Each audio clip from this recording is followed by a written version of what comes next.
इधर सैयद सालार मसूद गाजी की दरगाह पर लगने वाले मेले को लेकर अब कई जगह से विरोध की आवाजें उठने लगी हैं। सीएम योगी ने कहा है कि विदेशी आक्रांताओं का महिमा मंडन देशद्रोह माना जाएगा। वहीं अखिलेश यादव ने कहा कि यूपी में जो सरकार कहे अब वही सही है।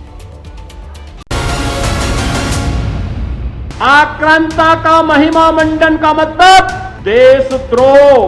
भारतीय जनता पार्टी में उनकी सरकार में हर धार्मिक स्थान को खतरा है। यूपी के सीएम योगी आदित्यनाथ ने उन लोगों को करारा जवाब दिया है जो हिंदुस्तान को लूटने वाले विदेशी लुटेरों का गुणगान करते रहते हैं। महमूद गजनवी के सेनापति सैयद सालार मसूद गाजी की दरगाह पर लगने वाले मेले पर सियासत तेज हुई तो सीएम योगी ने साफ कह दिया कि आक्रांताओं का महिमा मंडन करने का मतलब देशद्रोह है। आक्रांता का महिमा मंडन का मतलब देशद्रोह की नींव को पुख्ता करना और स्वतंत्र भारत देशद्रोही को स्वीकार नहीं कर सकता है जो भारत के महापुरुषों को अपमानित करता हो। दरअसल संभल के नेजा मेले के बाद अब यूपी में कई और जगहों पर भी सैयद सालार मसूद गाजी की दरगाह पर लगने वाले मेले को लेकर विरोध तेज हो गया है। समाजवादी पार्टी अध्यक्ष अखिलेश यादव ने यूपी सरकार पर प्रहार करते हुए तंज कसा। इतिहास के पन्नों में न जाए तो अच्छा है। जिला है बरेली, वहाँ डीएसपी का घर जला दिया गया, डीएसपी की सरकारी गाड़ी जला दी गई। कोई पकड़ा गया हो तो बता दो। मुरादाबाद और बहराइच में हिंदू संगठनों ने नेजा मेले पर प्रतिबंध की बात कही तो दूसरी ओर दारुल उलूम ने कहा कि मुसलमानों की आस्था पर विवाद खड़ा करना सही नहीं।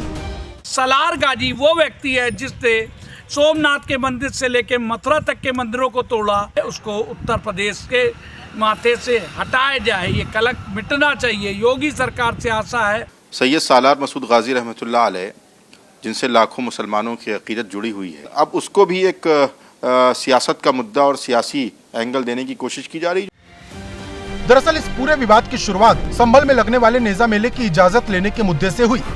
संभल में प्रशासन ने सैयद सालार मसूद गाजी की याद में लगने वाले मेले की इजाजत देने से मना कर दिया था। यह अब्दुल सलार गाजी के याद में मनाया जाता था, जो कि महमूद गजनवी का भांजा, उसका सेनापति, लुटेरा और हत्यारा था। उसकी याद में इस तरह का कृत्य किया जाना उचित नहीं था। इन सब के बीच संभल से समाजवादी पार्टी के सांसद जियाउर रहमान बर्क ने एएसपी शिरीष चंद्र पर निशाना साधते हुए सोशल मीडिया पर लिखा, जिस तरह एक महान सूफी संत पर अमर्यादित टिप्पणी की गई है वो नफरत की सियासत का नतीजा है। ऐसे अधिकारी को फौरन पद मुक्त करना चाहिए।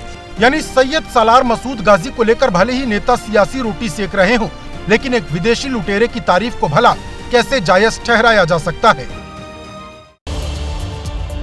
सैयद सालार मसूद गाजी को राजा सुहेलदेव ने बहराइच की जंग में धूल चटा दी थी।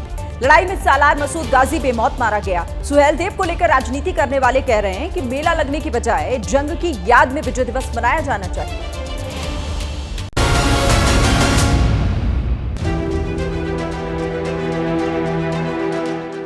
यूपी की सियासत में सैयद सालार मसूद गाजी को लेकर यूं ही हंगामा नहीं मचा हुआ है।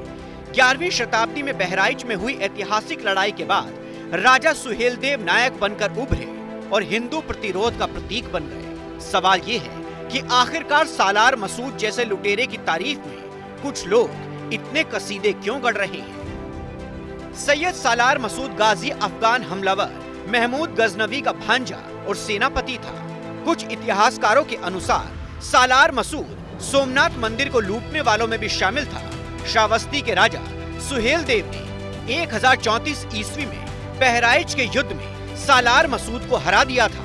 गाजी की मौत के बाद बहराइच में मजार बनी। गाजी की याद में सैकड़ों जगह नेजा मेला लगा है। अगर सैयद सालार मसूद गाजी के नाम से कहीं के ऊपर मेले लगते हैं तो उसको लगने दिया जाए। जो लोग कल गुजर गए उसको लेके आने वाला कल जिस तरीके से खराब कर रहे हैं, मेरे ख्याल से बिल्कुल मुनासिब नहीं। सैयद सालार मसूद गाजी और राजा सुहेलदेव की ऐतिहासिक लड़ाई ने उस समय के इतिहास को एक नई दिशा दे दी है। राजा सुहेलदेव हिंदू नायक बनकर उभरे। उन्होंने 1034 ईस्वी में बहराइच में चित्तौरा झील के किनारे हुई लड़ाई में सैयद सालार मसूद गाजी को हराकर मार डाला था। 20वीं शताब्दी के बाद से उन्हें हिंदू राजा के रूप में जाना जाने लगा। मजार पर मेला लगता है, उस मेले को रोक लगनी चाहिए। वहां महाराजा सुहेलदेव राजभर ने उस विदेशी आक्रांता को नेस्तनाबूद किया था। से मुझे ये रटाया गया कि अकबर महान था। औरंगजेब महान था, लेकिन ये नहीं बताया गया कि महाराजा सुहेलदेव राजभर महान थे। यानी संभल के नेजा मेला से शुरू हुई जंग सियासत के गलियारों में अभी भी जारी है।